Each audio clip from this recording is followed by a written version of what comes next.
بريزيدنت إسياس زمت سنبت تشعة تقمتي أبز جمر شامبيون قدم بشكلة عالم 2016 نزساتفو سبورتاويان تقبلوا التبعبيعو نتي سنة سرعة تخطات غازيتنيا هابتوم فرزجي توسخت أبطاب أداليلو ليديا تخل مريم كتقربها بريزيدنت إسياس أفوركي هاجر قطراب تأنجرو مبل 89 شامبيون قدم بشكلة عالم 2016 نزساتفو 16 سبورتاويان لومي 6 تقمت رخيبو التبعبيعوام بريزيدنت إسياس أبتي أقاطامي معرض تبجيس زلو بزح تساتافنت بزح زلو عوتات ممزقاب تثبيت حزبن منغستن إيرترا كم زخونه قليتهم أبزي كاب 9 كساب 16 تقمت زكايد وددر إيرترا أب 4 درجاتات بتغلالا ب17 تقدادمتي كتساتفيا كوميشنر بهلن سبورتن امباسادر زمد تخلن يرينا بزحبو حبريتا إيرترا أبز وددر زي كاب هاجرات أفريقيا ببزح تساتفهم زلا تقدادمتي قداميتي بدرجة علم دمامس قدامت هاجرات تسارع كم زلا حبيروم أب 4 كاتيجوريس تمغليتي تخافلنت تقدم كفال ناي إليت مالتي ناي توم عبيتي أبز بشدشته تقدادمتي يا إيرترا تساتف زلا مالتي إذا حجب عالم درجة خرق خلو أما كلا أي درجة تساتفنت لنا مالتي أبتي خلاي كاتيجوري ناي تحت 23 مالتي أبزغا بحموشته نساتف لنا أبزي نفس وقت تازل على قطر زلوا ببتناتا كونتيننت ببتناتا في العالم زلوا ترتايات قطر زوهبا مالتي سلازي إرترا بحموشته تساتف هلا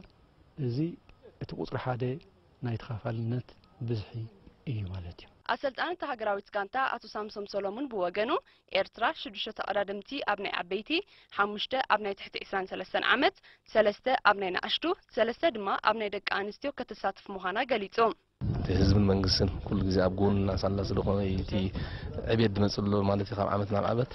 سلازي إذا ما أكلنا تخوينه بزيادة دما زحجنا قطر زكايد وورلد تشامبيونشيب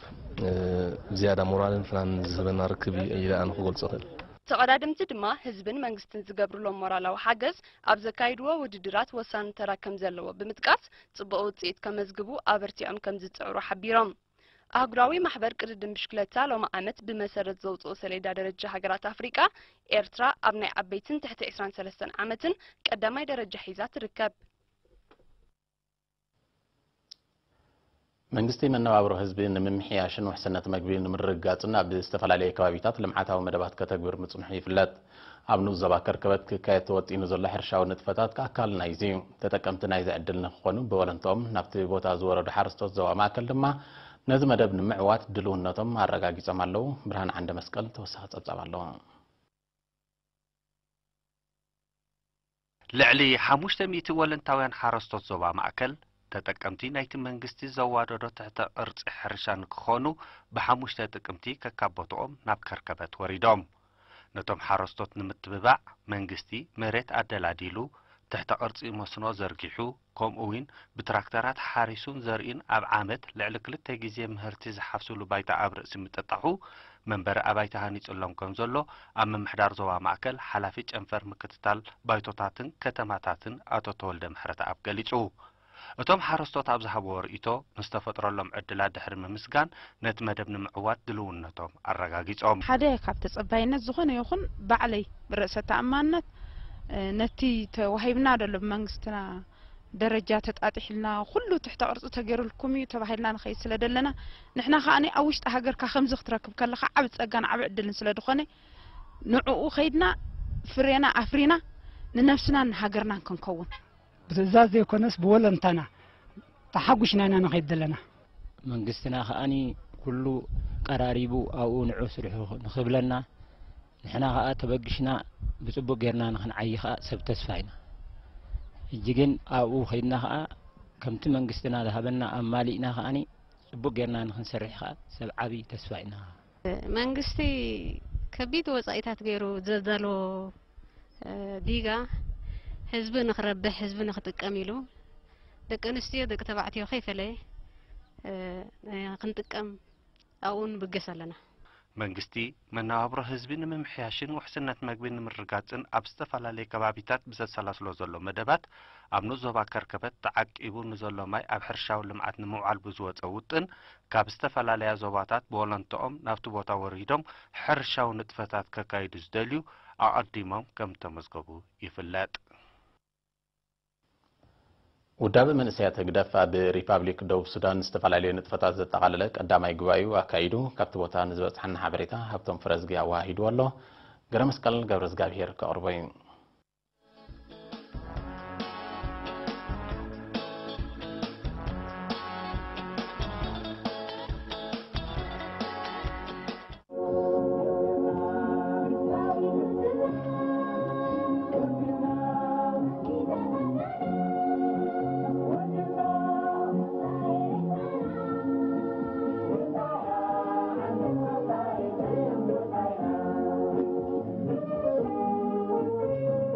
ቀዳማይ ጉባኤ ውዳበ መንእሰያት ህዝባዊ ግንባር ንዲሞክራሲን ፍትሕን ኣብ ሪፓብሊክ ደቡብ ሱዳን ብ25 መስከረም ኣብ ከተማ ጁባ ተኻይዱ።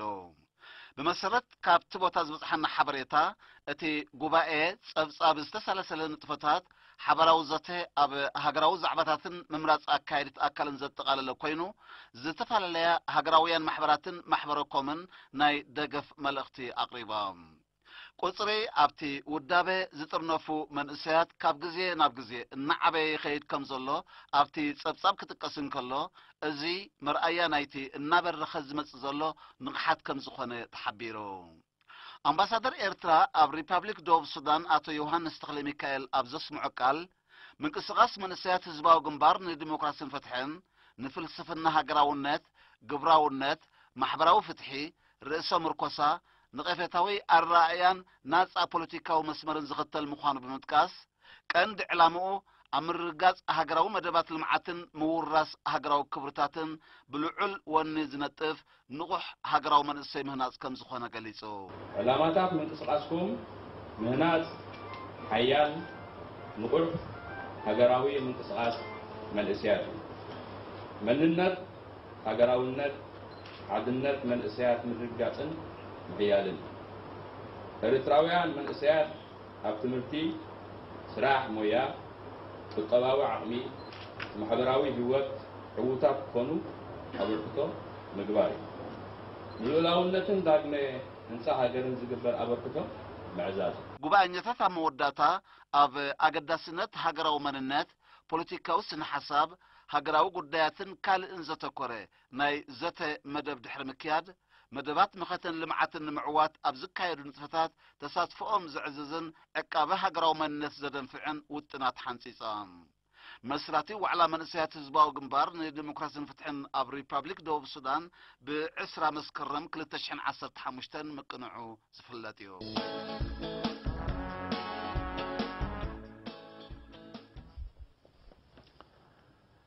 ሕማም ዓሶን ምጥፋእ ኣብ ዝካየድ ዘሎ ጻዕሪ ምሕያል ኣፍልጦ ሕብረተሰብ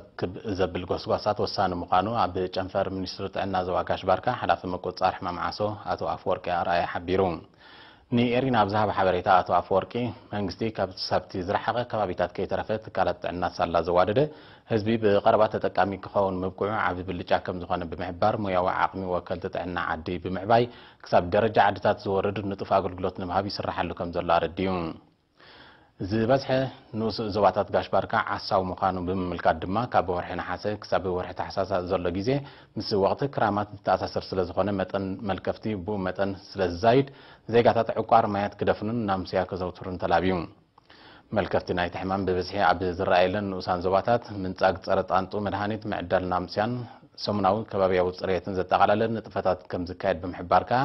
ኣብ ውሽጢ 6 ኣዋርሕ ናይዚ ዓመት እዚ ንኣስታት 13,000 ነፍሰ ጡራት ናምስያ ኣብ ዝሓለፈ ዓመት ድማ ንህዝቢ ኣስታት 400,000 ናምስያ ከም ተዓደለ ሓቢሩ።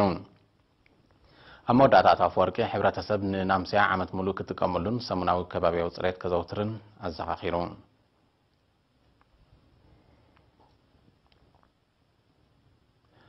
ሚኒስትሪ ሃብቲ ባሕሪ ኣብ ንኡሳን ዞባታት ዳህላክ ገልዓሎ ፎሮን ባፅዕን ዝተዋፅኡ 30 ልምዳውያን ገፈፍቲ ዓሳ ኣብ ስርሖም ዝሕግዞም ስልጠና ሂቡ። እቲ ስልጠና ኣብ ኣተሓሕዛን ኣተዓቃቅማ ዓሳ ምሕላው ብቕዓት ምህርቲ ዓሳ ምሕላው ውልቃዊ ፅሬትን ጃልባን بمقبي كم حلالفو زقول حماماتن مكلخالهم زتقالليو بحمشة تكمتي أبستغايد سنة سرعة من مرق أبتي منستري حلفي جنفر سلطنان مع العقم سبن أتو زول دهايلة أبز اسمعو قال علامات السلطنة عقم من كيلة النقفة تعسان بمبرخ قرب بقعاتو زحلو مهر تعسان من رقات كم زخوانا قريتون ሚኒስተር ሃብቲ ባሕሪ ኣቶ ተወልደ ቀላቲ ንሰልጠንቲ ወረቐት ምስክር ድሕሪ ምዕዳል ጸጋታት ባሕርና ብግቡእ ኣብ ረብሓ ህዝብን ሃገርን ብምውዓል ዝሰልጠነ ሰብኣዊ ዓቕሚ ወሳኒ ምዃኑ ብምጥቃስ በቢግዜ ዝወሃብ ዘሎ ስልጠናታት ነዚ ዝዓለመ ስለ ዝኾነ ማሕበራት ልምዳውያን ገፈፍቲ ዓሳ ክሕይላ ተላብዩ ሰልጠንቲ ብወገኖም ዝቐሰምዎ ትምህርቲ ኣብ ምድንፋዕ እትታውነት ዓብዪ ኣበርክቶ ከም ዘለዎ ብምግላጽ ንምዕባለ እቲ ጽላት ኣጃሞም ንምብርካት ድልውነቶም ኣረጋጊጾም ሰላም ዝኸበርኩም ተዓዘብቲ ዕለታዊ ዜና ስፖርት እንሆ أهجري محبر قدم شلتها مالت UCI أو در بشلتها شامبيون عالم لعل مقات انتدأ تمزجيبه نرحقت نايت ودرات كنكيو مخانا فليتو أبتي عمتاوي كم مزازة من حدا وقتي قدم شلتها زو سر شامبيون قدم شلتها عالم خابت شعتك 17 شهور شلتها كمتي أب كتما دوحة قطر كم زكايدي فلته أبزي هجريت جان تقدم شلتها إرترا أب كل عينتها ودر اتصاد فلوتوتا أهجري محبر قدم شلتها عالم مالت UCI ندحنا تقدمتنا أكايت ودرن كوتا تساتفتي لعل مقات مالت لعلى 4 ديجري سنتيغراد انتلا تمزجيبو كابت استسرع ورحقت كنكيو مخانا فليتو نابنت دحر 10 معالتها بيلو أبز كايد ودر عبيتي كابت استسرع له 355 كيلومتر ناب 209 كيلومتر كنكيو خمس خل عميتو بسنك كليمان حدا ورحدي كاب نور كالندر صدف او ودر شامبيون بشكل عالم تقدمتي بزيكا مقات بنفاسون كفتنو كم زخلو يقلت أبزنا يلوم عامة ودر عبيت تقدمتي 256 كيلومتر ناي ترجع 4 كيلومتر ناي جزء تقدمتي تحت 13 عامة 256 كيلومتر ناي ترجع 19.4 كيلومتر ناي جزء ناي جونيورن دك انستيون ما بتمسسالي 234.5 كيلومتر ناي ترجع 19.4 كيلومتر ناي كرونومتر ودر تسرع لهم الله نمبل 89 جزء ذكر شامبيون قدم شلات عالم لو ما اب قطرن ما كلاي مبرقن كانجد ازنا يفلم اوانيو كلا زوريا ودر حالتات مكلخال إيرترا بغد متمالي باستفلا عينتات سبورت كاتيلو أبت بركز بالو تعذب تسترعيل ودر ياتاو سبورت ودرات توسطن غوتا غمدن كايدن كلو ጾታታት ባድሚንቶን ድማ ብግጥማት ንጽንን ጽምድን ቀጽሉ ኣብ ግጥማት ኩዕሶ መርበብ ደቂ ኣንስትዮ ሽዑላን ንስሪ ሓሪናን ሰንጥቅ በተመሳሳሊ ውጽኢት ክልተ ባዶ ተዓዊተናለን ንስርን ሽዑላ ኣብ ውድድር ደቂ ኣንስትዮ 3 ባዶ ኣሰኒፋታ ብዘይካዚ ኣብ ሰዓታት ቅድሚ ቀጥራ ኣብ ዝተኻየደ ግጥማት ኩዕሶ እግሪ ደቂ ኣንስትዮ ተኻይዱ ነይሩ ዓንበርበብ ንሽዑላ 3 ባዶ ክትሰዕራን ከላ ሓሪና ድማ ንብድሆ ክልተ ባዶ ኣሰኒፋታ